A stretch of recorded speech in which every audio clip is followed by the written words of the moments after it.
আসসালামু আলাইকুম। এখন দেখবেন সংবাদ শিরোনাম। আক্রমণ পাল্টা আক্রমণে ভয়াবহ মধ্যপ্রাচ্য যুদ্ধ পরিস্থিতি। যুক্তরাষ্ট্র ইসরায়েল সহ 6 মিত্র দেশের সাথে একাই লড়ছে ইরান। সৌদি আরবকেও তেল শোধনাগার বিধ্বস্ত। খামেনি হত্যা আন্তর্জাতিক আইনের লঙ্ঘন, পররাষ্ট্র মন্ত্রণালয়ের বিবৃতি। কুয়েত বাহরাইনে বাংলাদেশি নিহতের ঘটনায় উদ্বেগ, চরম আতঙ্কে প্রবাসীরা। বিরোধী দল থেকে ডেপুটি স্পিকারের জন্য নাম চেয়েছে সরকারি দল। সংসদের চিফ হুইপ সহ 7 হুইপ নিয়োগ। উদ্বোধনী অধিবেশনে ভাষণ দিবেন রাষ্ট্রপতি।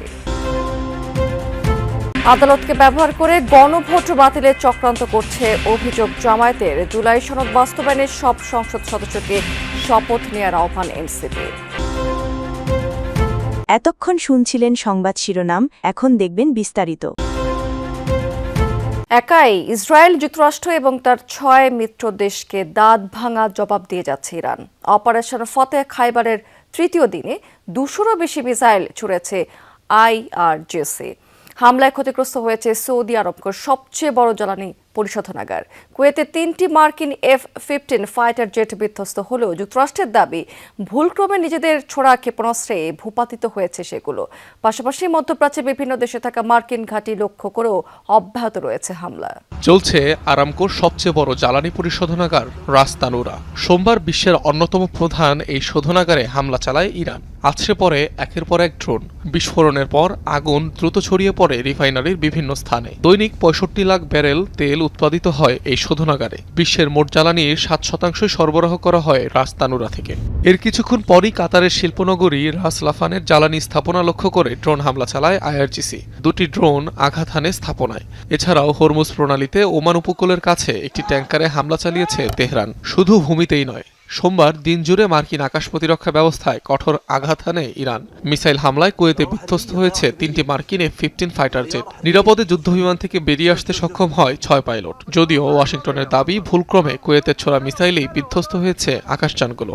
অপারেশন ফতেহ খাইবারের তৃতীয় দিনে তেল আবিব সহ ইসরায়েলের কৌশলগত বিভিন্ন এলাকায় ব্যাপক ধ্বংসযজ্ঞ চালিয়েছে ইরান। যুদ্ধ শুরুর পর ইসরায়েলি ভূখণ্ড লক্ষ্য করে 10 দফায় মিসাইল ছুড়েছে আইআরজিসি। এর মধ্যে 24 ঘণ্টাতেই ছোড়া হয়েছে 200-র বেশি। হাইফা, জেরুজালেম সহ বিভিন্ন এলাকায় দেখা মিলছে এমন ধ্বংসযজ্ঞের। আন্তর্জাতিক বিভিন্ন গণমাধ্যম বলছে ক্ষয়ক্ষতি আর প্রাণহানির তথ্য গোপনের চেষ্টা করছে নেতানিয়াহু প্রশাসন।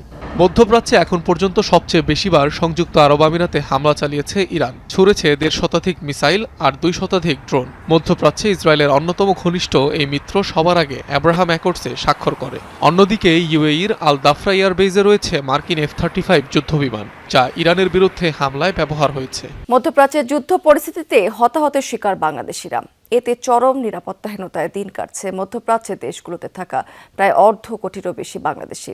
নিরাপত্তা নিয়ে উদ্বেগের পাশাপাশি ভবিষ্যৎ নিয়েও দুশ্চিন্তায় পড়েছেন তারা। সরকার বলছে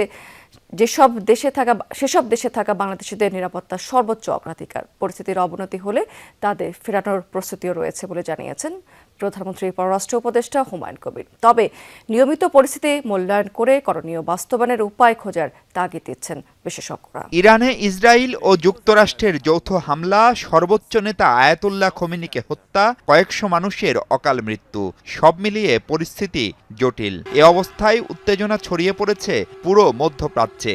দুবাইয়ের বিমানবন্দরে হামলার পর সোমবার সৌদি আরবের সবচেয়ে বড় তেল শোধনাগারে হামলার ঘটনায় আতঙ্ক বেড়েছে দেশগুলোতে। কেবল সৌদিতে অবস্থান প্রায় 30 লাখ বাংলাদেশির। এর বাইরে আরব আমিরাতে লাখ 10 সহ সব মিলিয়ে মধ্যপ্রাচ্যে অন্তত 50 থেকে 60 লাখ বাংলাদেশি কর্মরত। সোমবার দুপুর পর্যন্ত প্রাণ গেছে 2 বাংলাদেশির, আহত হয়েছেন কয়েকজন। তবে সবার অবস্থান জানা সম্ভব নয়। এ পরিস্থিতিতে চরম উৎকণ্ঠায় প্রবাসীরা। সকাল 7টা সাড়ে 7টা বাজে একটা বোমা বিস্ফোরিত হয়েছে আমাদের ইন্ডাস্ট্রিয়াল এরিয়াতে।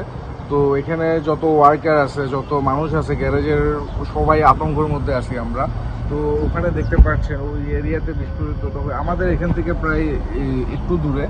তো এখন আমরা সবকিছু বন্ধ রাখছি। বিরাট শব্দ করতেছে, আমরা আতঙ্কের জন্য রুম থেকে দৌড়ে বাইরে আসছি। পরিস্থিতি খুব ভয়াবহ দেখতেছি। একটা যুদ্ধ অবস্থা এবং অলরেডি বিভিন্ন জায়গায় অ্যাটাক হয়েছে। এরই মধ্যে ঢাকায় থাকা দেশগুলোর দূতাবাস প্রধানদের ডেকে বাংলাদেশিদের নিরাপত্তা জোরদারের তাগিদ দিয়েছে পররাষ্ট্র মন্ত্রণালয়। মধ্যপ্রাচ্যের বাংলাদেশি মিশনগুলোতে চালু হয়েছে হটলাইন। সরকারি এসব চেষ্টার পরও আতঙ্ক কাটছে না প্রবাসী বাংলাদেশিদের।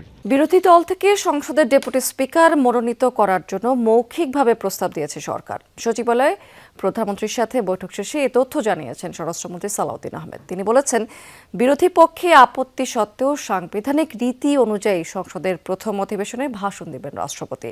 সংবিধান সংস্কার পরিষদ বিতর্কে স্বরাষ্ট্রমন্ত্রী বলেছেন, সংবিধানে নেই এমন কিছু করবে না সরকার। সচিবালয়ে প্রধানমন্ত্রীর সাথে বৈঠক শেষে স্বরাষ্ট্রমন্ত্রী সাংবাদিকদের জানান, এরই মধ্যে প্রধান বিরোধী দল জামায়াত ইসলামীকে ডেপুটি স্পিকারের নাম ঠিক করতে বলা হয়েছে। এবং জুলাই জাতীয় সনদে যে আমরা যেটা ঐক্যমতের ভিত্তিতে যেটা আমরা সমঝোতায় এসেছি রাজনৈতিক সমঝোতার দলিল হিসাবে, সেইটার বাস্তবায়ন এখন থেকে শুরু করতে চাই।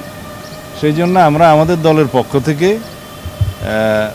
প্রধান বিরোধী দলকে আমরা মৌখিকভাবে আমরা সাক্ষাতে তাদেরকে অফার করেছি তারা যেন ডেপুটি স্পিকার তারা ঠিক করেন এবং সেটা সংসদে স্পিকার নির্বাচনের দিন একই সাথে নির্বাচিত হতে পারে। ত্রয়োদশ জাতীয় সংসদের চিফ হুইপ করা হয়েছে বরগুনা 2 আসনের সংসদ সদস্য এবং বিএনপির ভাইস চেয়ারম্যান নুরুল ইসলাম মনিকে।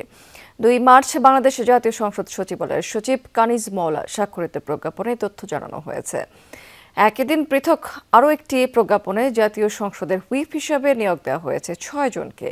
তারা হচ্ছেন হবিগঞ্জ 3 আসনের সংসদ সদস্য মোহাম্মদ জি.কে. গৌস, খুলনা 3 আসনের সংসদ সদস্য রকিবুল ইসলাম, শরীয়তপুর 3 আসনের সংসদ সদস্য মিয়া নুরুদ্দিন আহমেদ অপু, নাটোর 2 আসনের সংসদ সদস্য এম রুহুল কুদ্দুস তালুকদার দুলু, দিনাজপুর 4 আসনের সংসদ সদস্য মোহাম্মদ আখতারুজ্জামান মিয়া এবং লক্ষ্মীপুর 4 আসনের সংসদ সদস্য এ.বি.এম. আশরাফুদ্দিন নিজাম।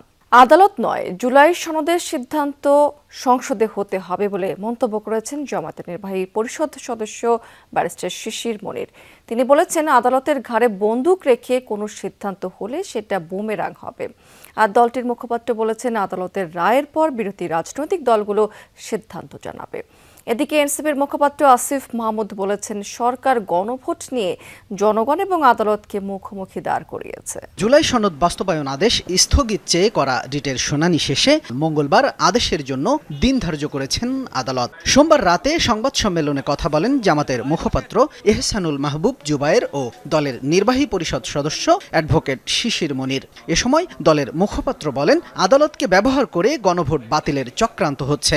দলের নির্বাহী পরিষদ সদস্য অ্যাডভোকেট শিশির মনির বলেন, গণভোট বাতিল হলে জাতীয় নির্বাচন সহ 5 আগস্টের পরের সব সিদ্ধান্ত চ্যালেঞ্জের মুখে পড়বে।